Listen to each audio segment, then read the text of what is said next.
Bismillahirrahmanirrahim. Alhamdulillahirabbil alamin. Wa bihi nasta'in ala umuri dunya waddin. Asyhadu an la ilaha illallah wahdahu la syarika lah wa asyhadu anna sayyidana Muhammadan abduhu wa rasuluh.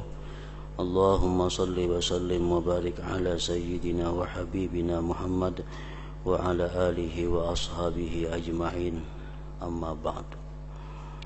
Qala al-musannif rahimahullah wa nafa'ana bi'ulumih bayanu tabdilil a'malil muta'alliqati bin niyyah. I'lam annal a'mala wa in inqasamat aqsaman katsiratan min fi'lin wa qawlin wa harakatin wa sukunin wa jalbin wa daf'in wa fikrin wa dhikrin wa ghairi dzalik mimma la yatasawwaru ihsa'uhu wa istiqsa'uhu fahiya thalathatu aqsam ta'atun wa ma'asin wa mubahat.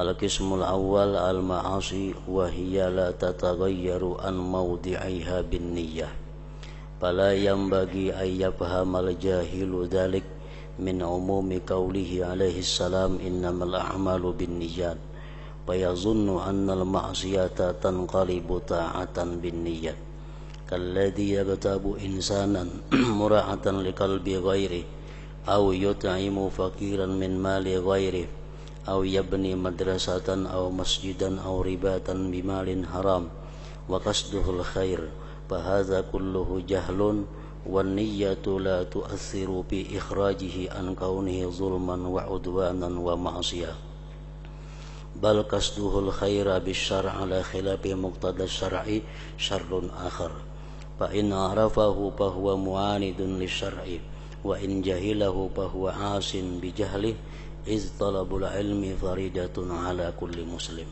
ila akhirih.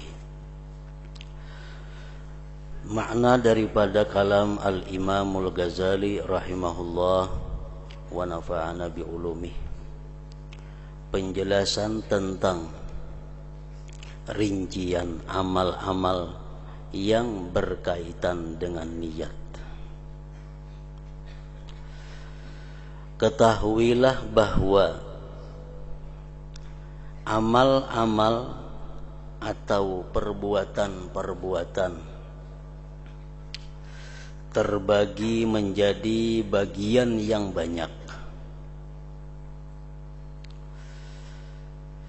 Dari perbuatan, perkataan, gerakan, diam, penarikan, tulakan, artinya menarik, menulak, pikiran, zikir, dan lainnya, makan, minum, memberi, menerima. Dari apa? Daripada apa yang tidak tergambar perhitungannya. Jadi amal perbuatan itu banyak.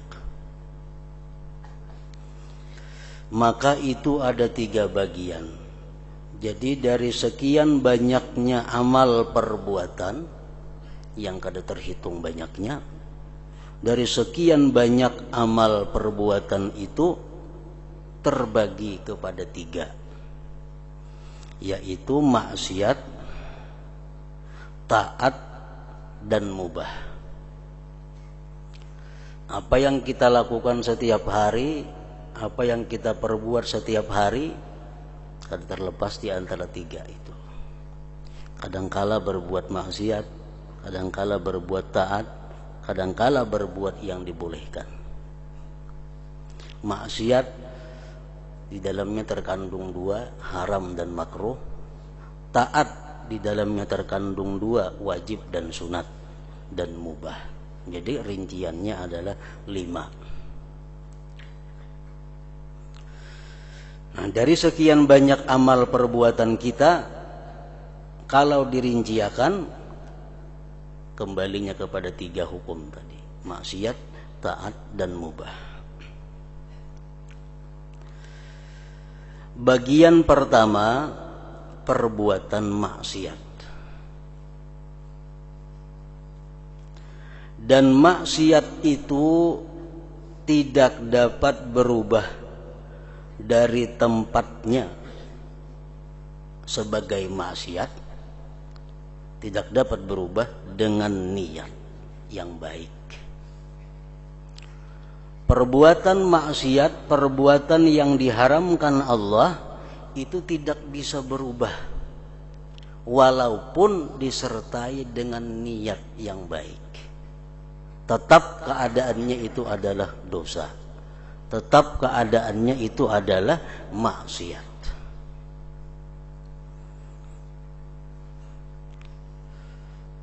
Contohnya, kawan kita menawarkan kepada kita minuman yang diharamkan Allah.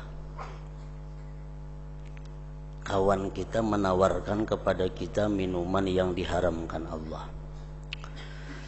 Lalu kita mengambil dengan niat menyenangkan hatinya.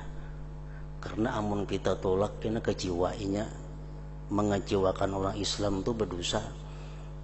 Amun kita ambil, hatinya senang, menyenangkan orang Islam itu adalah perbuatan yang mulia. Nah, jadi ambil minuman yang diharamkan tadi dengan niat menyenangkan hatinya. Nah, itu kada bisa. Kenapa? Karena sesuatu yang haram itu kada bisa berubah dengan sebab niat yang baik. Dengan sebab niat yang baik.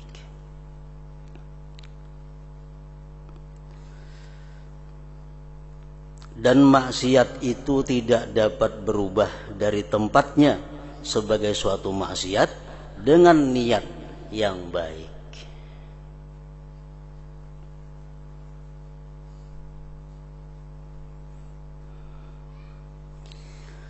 Maka tidak semestinya orang jahil, tidak semestinya orang yang jahil itu memahami demikian itu dari umumnya, dari keumuman, maksudnya dari umumnya sabda Rasulullah sallallahu alaihi wasallam, innamal a'malu binniyat, hanya saja amal perbuatan itu tergantung niatnya.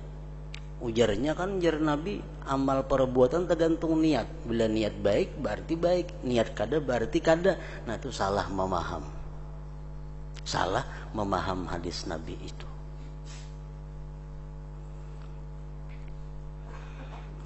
Tidak semestinya orang jahil memahami demikian itu dari umumnya sabda Rasulullah sallallahu alaihi wasallam, innamal a'malu binniyat, artinya hanya saja amal perbuatan itu tergantung niatnya.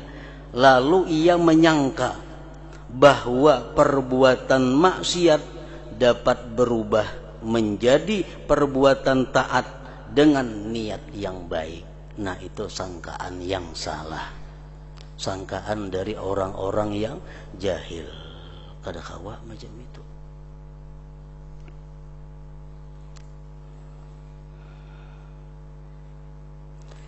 Seperti orang yang menggibah seseorang karena menjaga hati orang lain. Misal kita bakawan berdua, kawan kita ini menyambati orang, menggibahi orang. Lalu kita nih berpikir, amun ku tagur tersinggung kena inya. Nah, jadi kada usah ditagur. Karena kalau aku menagur kena mengecewakan inya. Untuk menyenangkan hatinya, biar jangan usah ditagur inya menggibahi orang itu. Nah, ini perbuatan yang salah. Al-mustami ahadul muktabin. Orang yang mendengari gibah itu hukumnya adalah salah satu di antara orang yang menggibah. Orang menggibah seseorang, kita mendengari, sama aja hukumnya. Karena amun kadada kita ini kada menggibah orang. Malah sorangan gerunung-gerunung bepandir nyambati orang. Karena kita ini mendengarakan, lalu inya menggibah. Nah, kita mendengarakan itu sama aja lawan menggibah. Jadi kalau kita kada menagur dengan niat untuk menyenangkan hatinya, itu salah. Salah. Itu kada merubah maksiat menjadi kebaikan. Tetap maksiat. Karena niat, sebaik apapun niat, kada akan bisa merubah perbuatan maksiat menjadi perbuatan taat.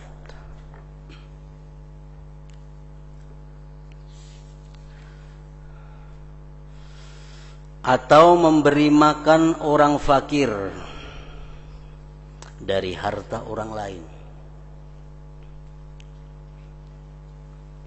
Inya menipu, inya mencuri, inya merampok, tapi niatnya untuk memberi makani fakir miskin. Kawalah dibenarkan merampok itu, mencuri itu dengan niat untuk memberi makan fakir miskin, kada bisa, kada kawa. Karena merampok, mencuri itu perbuatan maksiat. Perbuatan maksiat tidak akan bisa berubah menjadi taat dengan niat apapun. Dengan niat baik apapun, perbuatan maksiat tetap maksiat. Memberi makan orang fakir dari harta orang lain. Hayam orang disembelih, tujuan beri makani orang kena. Tetap kayak mencuri ngarannya, tetap aja mencuntan. Kada kawa dirubah dengan niat. Atau membangun madrasah atau masjid atau pondok pesantren madrasah tadi dengan harta haram, dan maksudnya adalah kebaikan. Inya mencuri, merampok, mengambil duit orang, menggunakannya ke masjid dengan tujuan kebaikan, kada bisa, kada kawa itu. Perbuatan maksiat kada kawa berubah dari tempatnya sebagai maksiat dengan niat yang baik.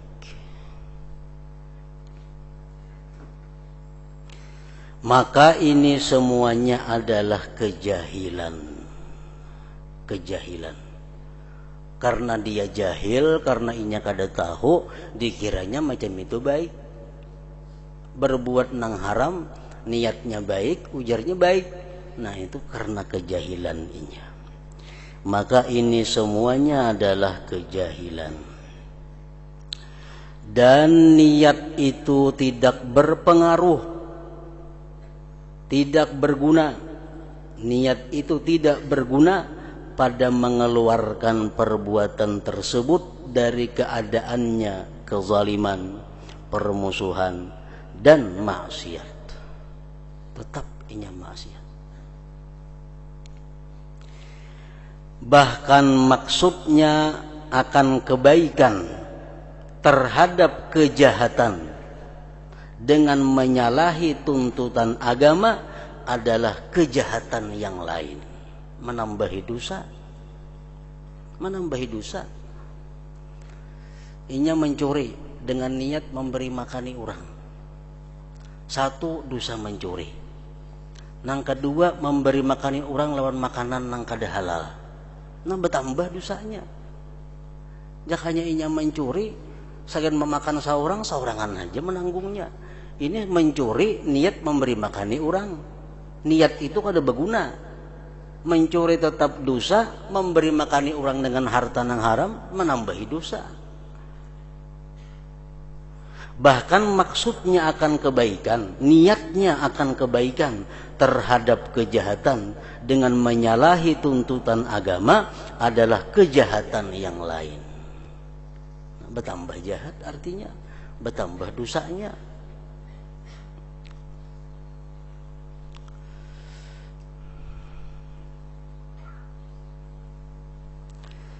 Ada kaidah yang menyatakan bahwa an-niyyatu la tu'assiru bil ma'asi. Niat itu tidak memberi bekas pada sesuatu yang maksiat.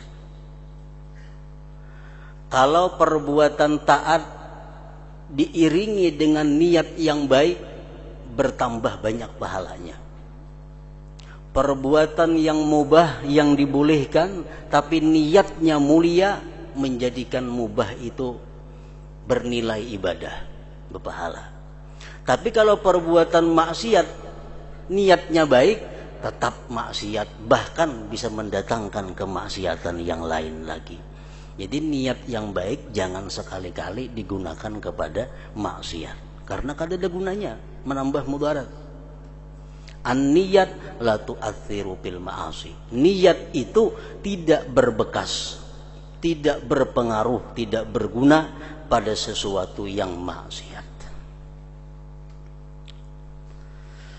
Nah, namun dalam setiap kaidah itu pasti ada pengecualian. Ada beberapa perkara perbuatan maksiat itu bisa berubah menjadi tidak maksiat dengan niat. Tapi ini hanya pengecualian. Secara umum niat tidak bisa merubah maksiat menjadi taat. Itu secara umum. Tapi dalam beberapa keadaan tertentu niat itu bisa merubah yang maksiat menjadi taat. Tapi dalam keadaan tertentu. Seperti apa keadaan tertentu itu? Nah, ini kada boleh kita mengarang seorang. Karena sudah ada aturan-aturannya. Kita ambil beberapa contoh. Niat yang baik bisa merubah perbuatan maksiat menjadi tidak maksiat. Contohnya ghibah. Ghibah menyebut kejelekan orang, menyebut aib orang. Itu perbuatan maksiat. Tapi kalau niatnya baik, ini bisa merubah keadaan maksiat tadi menjadi tidak maksiat lagi. Contohnya tazallum yang pertama. Kita ini dianiaya. Nah, kita dianiaya oleh seseorang. Kita ditipu oleh seseorang, kita dizalim oleh seseorang. Nah, lalu payajuzu lil mazlum ay yazkura inda man lahu wilayatun aw lahu qudratun ala insabihi zulma zalimihi bi ayyakula zalamani fulan bikas dirab zalamatihi. Boleh bagi orang yang dizalim itu menyebutkan di sisi orang yang punya kekuatan, di sisi orang yang berwenang, menyebutkan kezaliman orang yang menzalim dia dengan niat menghilangkan kezalimannya itu. Nah, boleh. Kita misal ditipu orang. Kalau kita ditipu orang ini, kita mesti melapor ke mana? Lawan orang nang kau menghilangkan kezalimannya. Kita lapor ke polisi misalnya, atau kita lapor ke kepala desa. Karena beliau itu nang kawa mengurusnya. Kita lapor ulun ditipu si Fulan bin Fulan. Ini menyebut keaiban orang nih, menyebut kejelekan orang. Tapi tujuan kita menyebut itu adalah untuk menghilangkan kezalimannya, agar si orang yang kita kisahkan ini dapat menangkapnya sehingga mengembalikan kezaliman kepada kita. Ampihnya berdosa. Nah, jadi kita lapor ke polisi, wahai polisi, ulun tadi dizalim Fulan bin Fulan, ulun ditipunya. Nah, tujuan kita melapor ke polisi itu apa? Supaya polisi ini bisa menangkapnya dan mengembalikan kezaliman itu kepada kita. Nah, niatnya baik. Sehingga kita menyebut kejelekan inya di hadapan polisi, itu bukan ghibah yang diharamkan lagi, bukan perbuatan maksiat lagi, karena niat kita bukan untuk menghinakan dia, niat kita bukan untuk menghancurkan martabat dia, tapi niat kita untuk menghilangkan kezalimannya. Nah, jadi dalam beberapa hal niat itu bisa berpengaruh kepada yang maksiat menjadi tidak maksiat. Tapi dalam beberapa hal tertentu. Contohnya ya macam tadi. Contoh yang kedua masih dalam masalah ghibah. Al-isti'anah ala taghayyuril munkar wa raddil 'asi ila shawab bi ay yazkura dzalik inda man yarju qudratahu ala izalatil munkar bi kasdit tawassul ila izalatil munkar. Kita mengetahui kawan kita, tetangga kita ini berbuat munkar. Tetangga kita ini berbuat munkar. kita menagur kada wani. Kita menagur, kita bisa sakit. Nah, kalau kita datangi orang yang orang itu punya keberanian menegur kawan kita ini, kita datangi sidin, kita sebutkan kemunkarannya. Anu Pak Aina, sebelah rumah ulun itu berbuat nang kada baik terus, berbuat munkar terus. Nah, kita menyebut keaiban orang, kejelekan ini gibah ngarannya. Tapi karena niat kita untuk menghilangkan munkar, maka itu jadi bukan maksiat. Kalau niat kita untuk supaya inya hina, supaya inya jatuh martabatnya, untuk menjelikkan kawan kita, nah itu gibah ngarannya, itu haram. Tapi karena niat kita bukan itu, niat kita untuk menghilangkan kemungkaran, bukan gibah ngarannya. Nah, jadi di sini niat berpengaruh dalam merubah satu maksiat menjadi tidak maksiat. Yang ketiga contohnya, minta fatwa. Minta fatwa. Dia menyebutkan kezaliman orang, dia menyebutkan kejelikan orang, tapi untuk minta fatwa kepada seorang mufti atau seorang ulama. Seorang perempuan datang kepada Rasulullah sallallahu alaihi wasallam. Wahai Rasulullah, ujar perempuan tadi, kayak apa caranya nah? Laki ulun itu pamalar bener orangnya. Laki ulun tuh pamalar, meninggali ungkus nafkah tuh kada cukup di rumah. Maka sidin banyak aja bisi duit. Kan ini menyebutkan keaiban laki lagi lawan orang nih. Apakah boleh hai Rasulullah ulun mengambil duitnya kada bepadahan karena kada cukup mengungkusi kami saparanakan ini? Nah, itu minta fatwa, menyebutkan keaiban suami. Nah, itu dibolehkan karena tujuannya bukan untuk menjelikkan suami kada, tapi untuk minta kejelasan hukum, apakah inya boleh mengambil harta suami untuk mencukupi nafkahnya atau kada. Niatnya bukan untuk merendahkan suami, untuk menghinakan suami kada. Niatnya untuk minta kejelasan hukum dirinya, apakah boleh atau kada mengambil harta suaminya tanpa sepengetahuan suami untuk mencukupi nafkah. Nah, ini boleh juga. Jadi niat seperti itu bisa merubah yang bukan, yang maksiat menjadi bukan maksiat. Yang keempat, contohnya kita menyebutkan kejelikan orang lain untuk menyelamatkan orang lain. Kita menyebutkan kejelikan orang lain tujuannya untuk menyelamatkan orang lain. Nah, tujuannya ini baik. Lalu merubahnya dari maksiat menjadi bukan maksiat. Kalau kita madahkan si anu tuh maling, si anu tuh pemabuk, itu bisa gibah ngarannya. Tapi kita menyebutkan itu dalam rangka menakutkan kepada orang lain.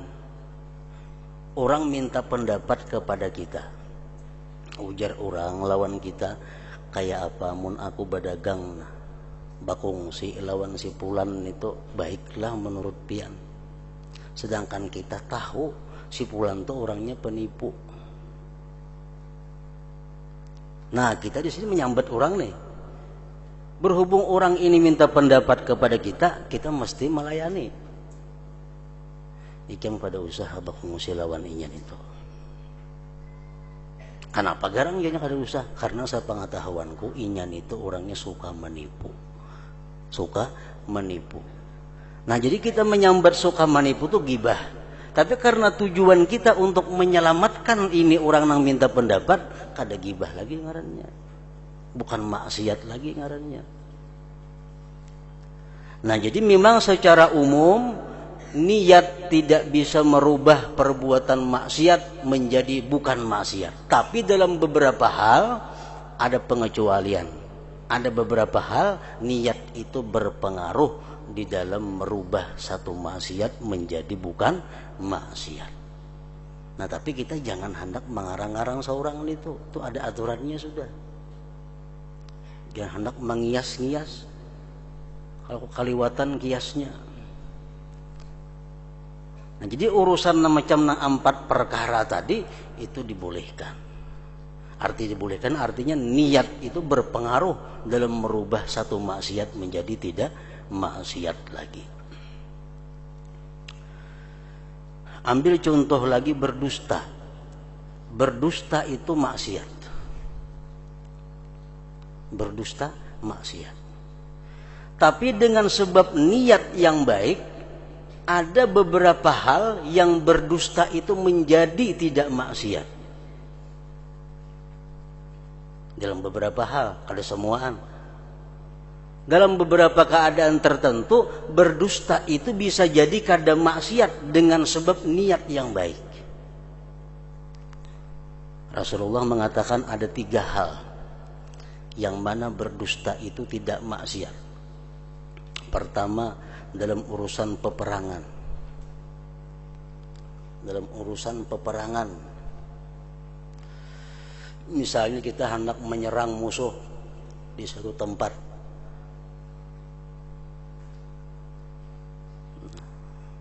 Musuh kita di Tanjung umpamanya. Lalu hendak menyerang ke sana. Lalu kita umumkan kepada anak buah, kepada prajurit kita akan menyerang musuh besok hari di Tanjung.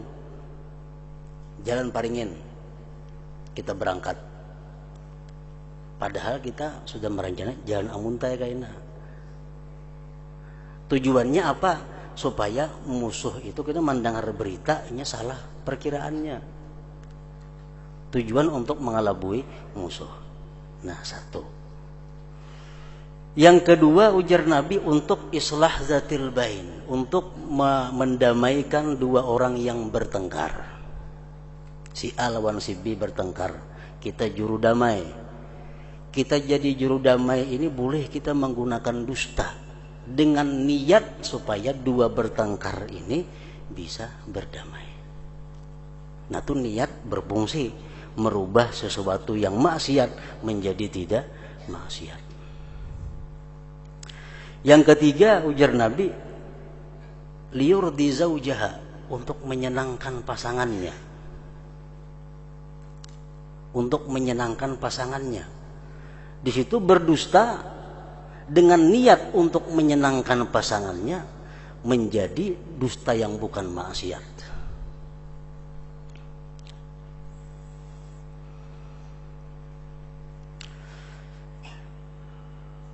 Umpamanya jar laki lawan nang bini, ikam umpamanya sayang lawan aku ini.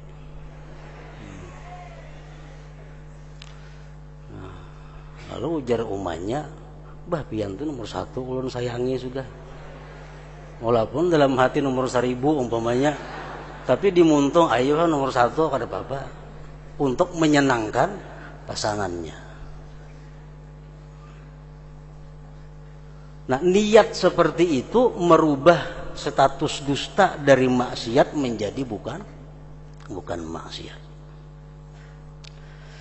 Nah, cuma yang perlu kita ingat bahwa pengecualian itu sangat terbatas. Sangat terbatas dalam hal-hal tertentu, dalam hal-hal yang sudah digariskan. Secara umum, tetap kita berpegang kepada kaidah an-niyat la tu'atsiru bil ma'asi. Niat itu walaupun baik tidak berpengaruh dalam merubah maksiat menjadikan bukan maksiat. Tetap maksiat.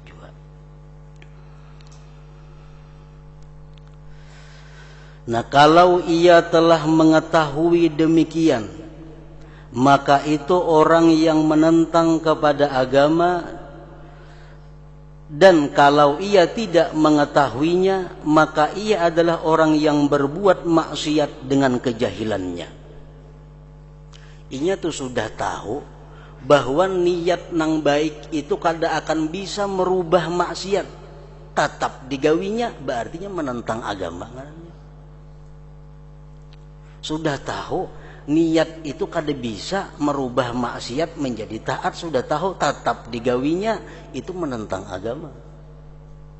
Kalau inya kada tahu bang, berarti inya maksiat dengan kejahilannya, maksiat dengan kebodohannya. Dikiranya mencuntan tuh boleh aja sagan memberi makani orang, gawinya inya kada tahu. Tetap ini orang maksiat, tapi maksiat dengan kejahilannya, dengan kebodohannya. Karena menuntut ilmu adalah wajib atas setiap orang muslim. Segala kebaikan sesungguhnya diketahui bahwa itu adalah kebaikan dengan agama. Sembahyang dikatakan kebaikan, di mana tahunya? Karena agama mengatakan itu kebaikan. Bersedekah itu kebaikan, di mana kita tahu bersedekah itu kebaikan? Karena agama mengatakan sedekah itu kebaikan. Lalu bagaimana kejahatan itu menjadi kebaikan?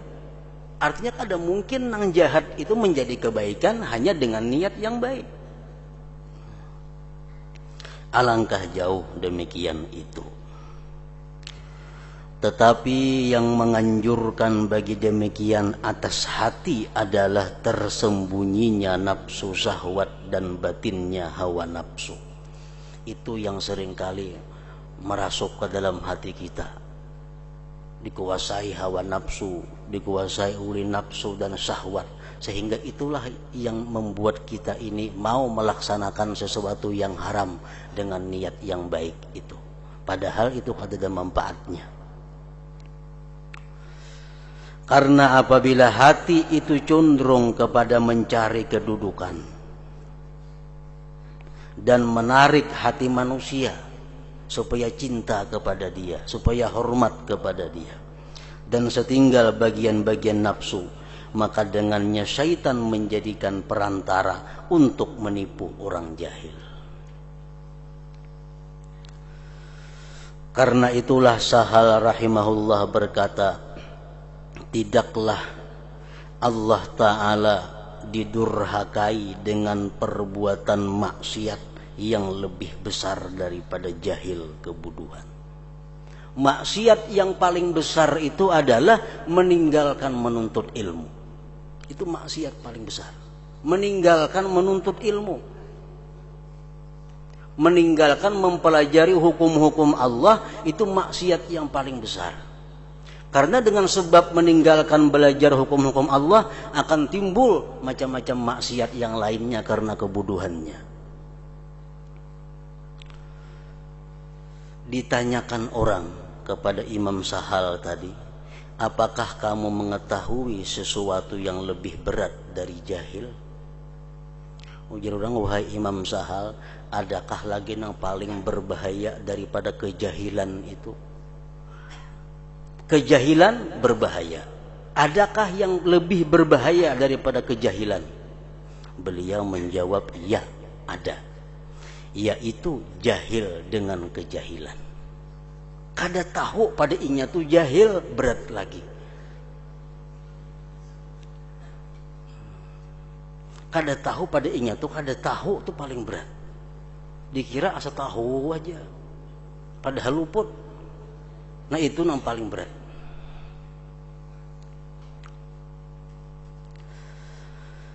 Imam Khalil bin Ahmad berkata, dibuat oleh Imam Ghazali dalam beberapa kitab beliau yang terkenal, ujar Sidin, seseorang itu ada 4 macam.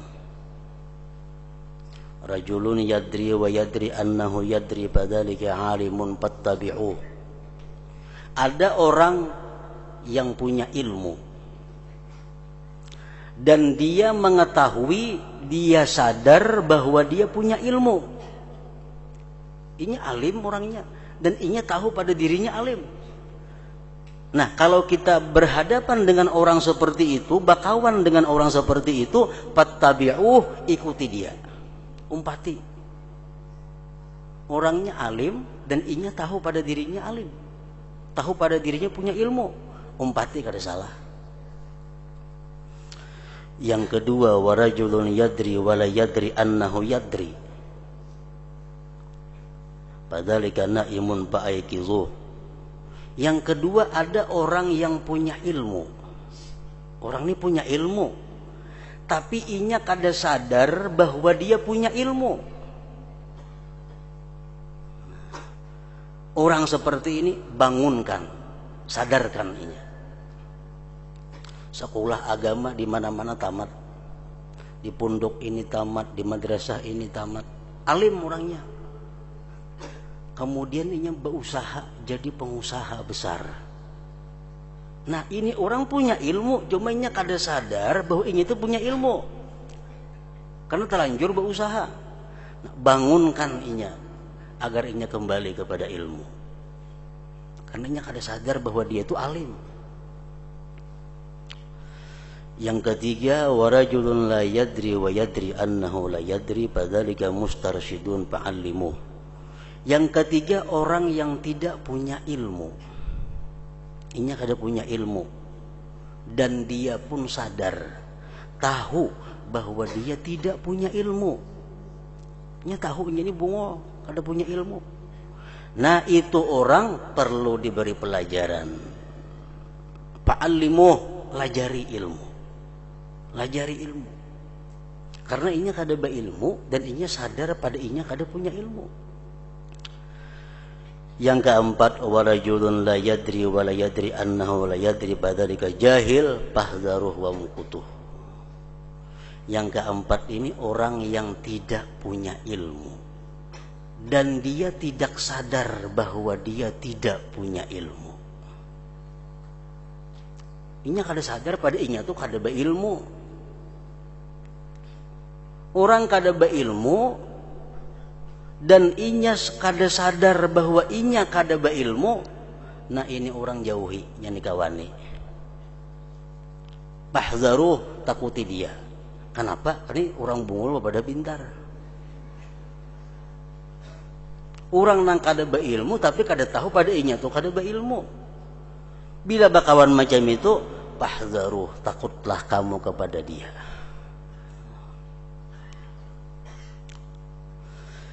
Dan itu benar apa yang dikatakan oleh Imam Sahal Tustari tadi, seperti yang dikatakan beliau. Karena jahil terhadap kejahilan itu menutup secara keseluruhan pintu belajar. Orang tuh kada berilmu tapi nya kada merasa, nya kada mau belajar. Kada mau belajar, baca buku kada mau, nangadakan ceramah kada mau, hadir ke pengajian kada mau. Kenapa? Inya kada merasa pada inya tuh kada berilmu.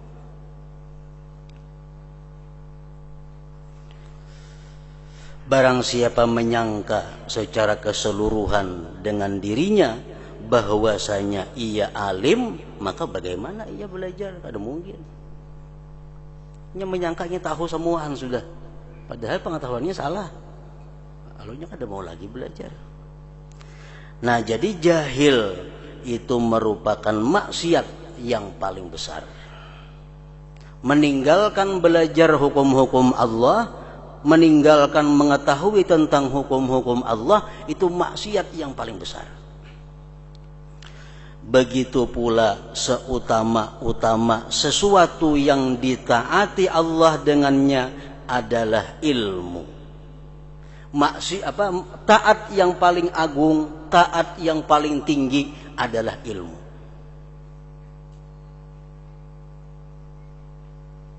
Taat mana aja kada melawan ilmu. Ilmu kepalanya taat. Makanya orang yang menuntut ilmu diberi Allah kelebihan-kelebihan daripada orang yang beribadah. Kenapa? Karena ibadah itu anaknya ilmu. Tanpa ilmu kada kau beribadah. Kada ada ilmu kada kau beribadah. Jadi ilmu ini kepalanya. Makanya ujar Nabi SAW, beliau bersabda, la anta kedua fatata'allama baban minal ilmi khairun min an tusalliya mi'ata rak'ah. Engkau pergi menuntut ilmu, belajar satu bab di situ, itu lebih baik bagi engkau sembahyang 100 rakaat.